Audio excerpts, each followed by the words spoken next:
Here's what you missed on Phathead and Cande in the morning. Weekdays 6 to 10 a.m. on My Country 96.1. My Country 96.1, it's Phathead. It is March 11th, 2026, and the weather still pretty good. We're going to be a little cooler, touch cooler today, 55, mix of sun and clouds. Better than it's going to be tomorrow. Tomorrow looks a little cloudy, upper 40s, could get some precipitation tomorrow.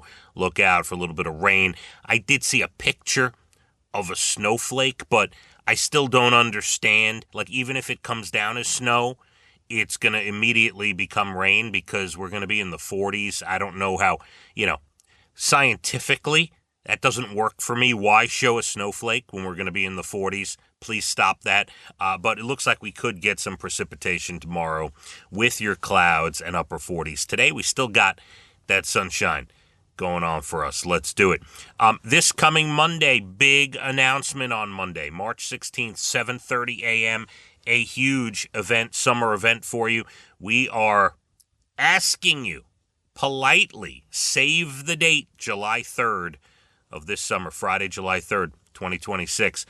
We have a major event we're excited about. So we will announce that on Monday. Also, our weekend programming, we love to tell you about this. Got a whole new Saturday lineup. We got Frankie C during the day. He's been doing that for years. Love Frankie. Then myself and Murph hosting Country Fresh Radio from 6 to 8 p.m. And Ryan King with Mixtape Saturday Night, all the classic songs, the country songs we've got for you from 8 to 11 p.m. That is definitely a good time. All right, so in a new study that should shock nobody, 0% of students, went the whole school day without looking at their phone. Now, this is from the University of North Carolina study that observed phone habits of 100 students in middle school and high school between the ages of 11 and 18. Those kids all have phones, obviously. The number of kids that went the whole day without using their phone, 0%. Not a one of them. Students grabbed their phones an average of 64 times during the school day. The average teen logged more than 2 hours of screen time during school alone. High schoolers use their phones more than middle schoolers. I agree with that. I have 2 high schoolers and I have 1 middle schooler, and I can tell you high schoolers are definitely using it more. Here's the other thing, which you might be asking yourself, and parents are probably dealing with this the way I am. New York State, allegedly, all right, I'm not calling anyone out because I knew this was not going to last. There was no way this was going to work. New York State, at the beginning of the school year, had a law in place. They passed legislation that kids would have to put their phones away or put them in these special bags, or they wouldn't be able to touch them, or whatever, however it was. And, of course, there was no universal way of doing it. They left it up to each school district. I'm sure, and I'm talking to you parents with the kids in high school, there is no way that was ever going to work. No way it is working, and no way that there's any way to enforce it. I can, hand in the air. And by the way, I will say this. I'm not calling anybody out. I think it was a ridiculous thing to begin with. The cat is out of the bag. I mean, do I think kids should have their phones in school and be looking and playing on their phones? No. However, there is no way to rein this back in. And the side note to this, the phone with the kid always, still a security measure. Always good that you have that contact with your child.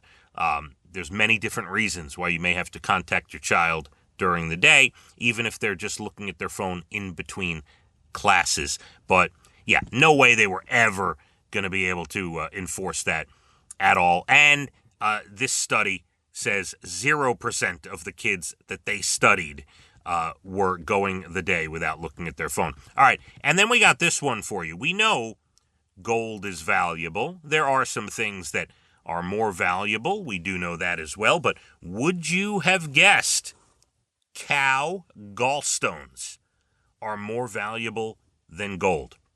Not a joke. According to the Wall Street Journal, last year the price of gallstones from a cow was $5,800 per ounce. The price of gold, about $5,200 per ounce.